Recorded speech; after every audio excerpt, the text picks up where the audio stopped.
যে ফল আমেরিকাতে খান, এটা কি আমেরিকায় চাষ হয় ফল নাকি কানাডা মেক্সিকো থেকে আসে?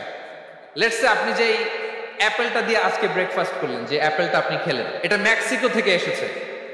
ওই অ্যাপেলটা যখন কুড়ি অবস্থায় ছিল, মুকুল অবস্থায় ছিল, তখনই ওটার মধ্যে আপনার নাম লেখা।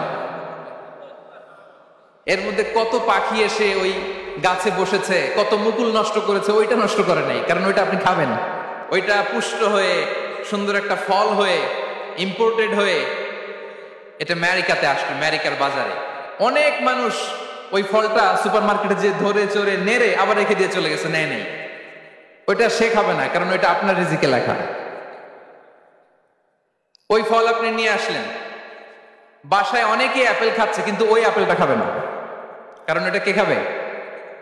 সুবহানাল্লাহ পড়তে পারলেন না মজা করে? আল্লাহু আকবার। আপনার জন্য যে রিজিক নির্ধারিত, এটা আপনিই খাবেন। এর মধ্যে আপনি মরে যেতে পারতেন, বাসা থেকে অন্য কোথাও চলে যেতে পারতেন, কিন্তু না, মরবেনও না, অন্য কোথাও যাবেনও না ওইটা খাওয়ার আগে। This is the essence of risk, this is the essence of provision, sustenance. ইন্নাল্লাহা হুয়া রাজ্জাকু যুল কুওয়াতিল মাতিন। মায়ের পেটে থাকতে নির্ধারিত, ওই ফল কেউ টাচ করবে না up until you try it. This is risk. এই কথাটাই বিষ্ণু ঈসা ইসলাম খুব সুন্দর করে বলেছেন, লা তামুতু নাফসুন হাত্তা তাস্তাকমিলা রিজকাহা। অন্য বর্ণনায় এসেছে লা তামুতু নাফসুন হাত্তা তাস্তাউফিয়া রিজকাহা। মানুষের জন্য যে রিজিকের বরাদ্দ, সেটা উপভোগ না করে, সেটা না খেয়ে ওই মানুষ এই দুনিয়া থেকে বিদায় নিতে পারে না। তাহলে আমার রিস্ক ভোগ না করে আমি মরবো না। এবং এটা যেহেতু আপনার জন্য নির্ধারিত, এটা আপনি পাবেনই। এখন এটা কি হালাল পন্থায় আপনি পাবেন না হারাম পন্থায় পাবেন, দ্যাট ইজ ইউর ডিসিশন। আপনার রিস্ক আপনার কাছে আসবে। এটা নির্ধারিত না অনির্ধারিত বলেন তো? আমি সবার কাছ থেকে শুনবো, রিস্ক কি নির্ধারিত না অনির্ধারিত? ফিক্সড, নির্ধারিত। ফর এন এক্সাম্পল, ধরুন আপনি সারা জীবনে 1 কোটি টাকা ইনকাম করবেন। কয় কোটি?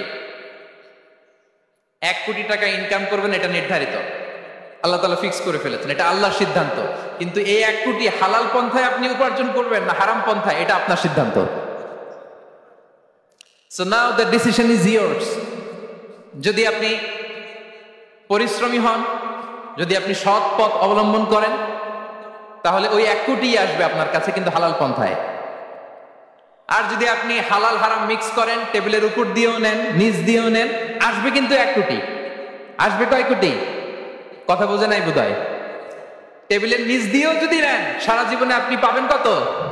1 কোটি। So now the decision is years. সিদ্ধান্ত আপনার। হালাল পন্থায় উপার্জন করবেন না হারাম পন্থায়? বলেন, হালাল না হারাম?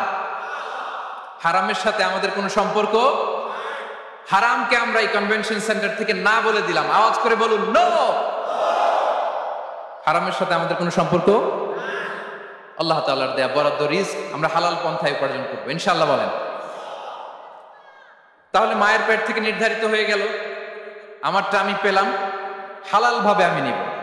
আরেকটা জিনিস মনে রাখতে হবে যে কেউ কারো রিজিকে ভাগ বসায় না, কেউ না। আমরা অনেকে মনে করি যে আমি ওকে দিলাম, ওকে খাওয়াইলাম, আমি বোধহয় খাওয়াইলাম। না, সে আপনারটা খায় নাই, সে তার রিজিকই খেয়েছে। আমাদের ঘরে আমাদের বন্ধু বান্ধব আসে অনেক সময়, আমাদের ঘরে অনেক সময় অতিথি আসে, তাদেরকে আমরা আপ্যায়ন করি, তাদেরকে খাওয়াই। আসলে সে আমারটা খায় না, সে কারটা খায়? তার নিজেরটাই খায়। বিষ্ণু ইসলাম এটা খুব সুন্দর করে বলেছেন। ওনার কাজিন, চাচাতো ভাই আব্দুল্লাহ ইবনে আব্বাসকে একদিন অনেক নাসিহা করছিলেন। করতে করতে এক পর্যায়ে তিনি বললেন, ওয়া আলাম, ইবনে আব্বাসকে বলছেন, ওয়া আলাম আন্না মা আসাবাকা লাম ইয়াকুন লিইখতিআক ওয়া মা আখতাআকা লাম ইয়াকুন লিইউসিবাক। আব্দুল্লাহ, জেনে রেখো, যেটা তুমি পাওয়ার এটা তুমি কোনোদিন হারাবা না। যেটা তোমার হওয়ার কথা ছিল ওটা তুমি কোনোদিন মিস করবা না। আর যেটা তুমি পাওয়ার কথা না, গোটা বিশ্বের সব শক্তিকে হাতের মুঠোয় আনলেও সেটার দেখা তুমি পাবে না, পাবে না। ওয়া আলাম আন্নামা আসাবাকা লাম ইয়াকুন লিইখতিআক ওয়া মা আখতাআকা লাম ইয়াকুন লিইউসিবাক রুফিআতিল আকলাম ওয়া জাফফাতিস সুহুফ।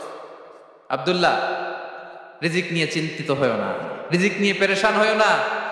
প্লে ইউর রোল, রিজিক ইজ ফিক্সড। যেটা তুমি পাওয়ার তুমিই পাবা, যেটা তুমি পাওয়ার কথা না, চেষ্টা করেও সেটা তোমার কাছে আসবে না।